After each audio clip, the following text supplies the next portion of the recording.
Lo presentamos además como un mandato de los ausentes y de los olvidados a toda la nación. El martes 28 de agosto se cumplieron 4 años desde que la Comisión de la Verdad y Reconciliación presentó su informe final acerca de los 20 años de violencia que vivió el país entre 1980 y el año 2000.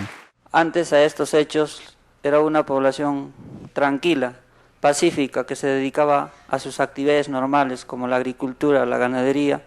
El informe se basó en miles de entrevistas a víctimas, familiares y testigos y busca explicar por qué en esos 20 años murieron alrededor de 50.000 peruanos en manos de otros peruanos.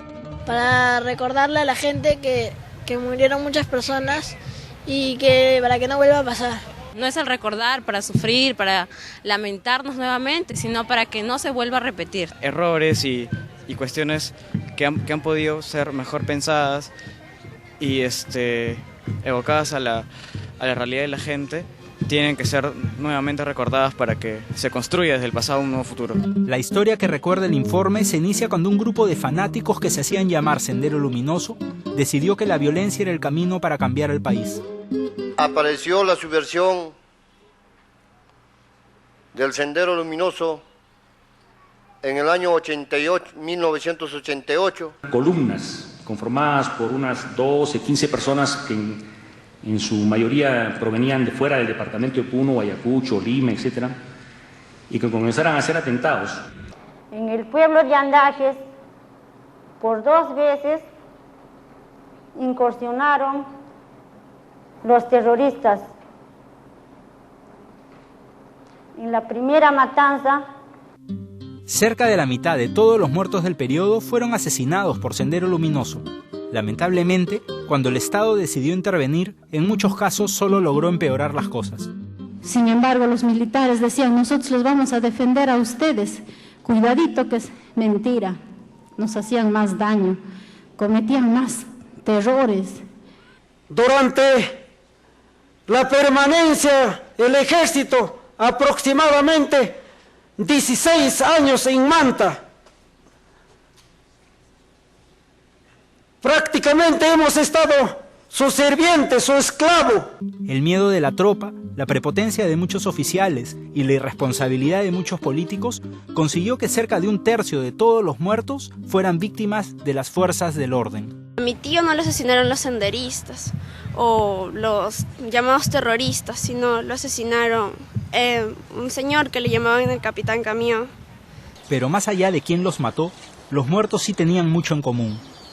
Casi 8 de cada 10 muertos vivían en el campo y hablaban lenguas distintas al castellano, sobre todo quechua, aymara y ayáninca.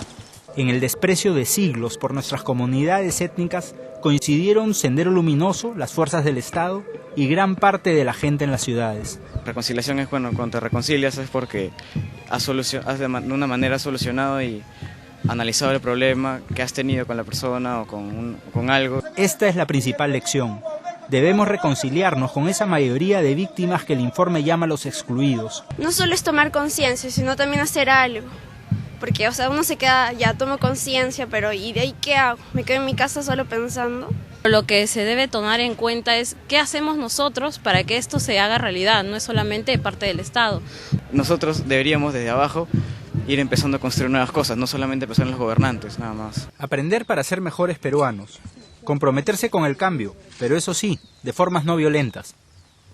Hay que cambiar el rencor, hay que cambiar el odio, porque en este Perú haya más paz. Ya bastante hemos sufrido, tanto de un lado como del otro. Hoy me tocó tomar el café amargo y me lo he tomado para que no se lo tome otro. Pero es necesario que ese café amargo ya no se siga dando. Que se termine ese café y que se esconda esa taza para que nunca más en el Perú tengamos que vivir este tipo de escenas tan dolorosas, de casos tan lamentables de vidas arruinadas. Le toca a la nueva generación de peruanos cambiar de una vez y en paz nuestra historia.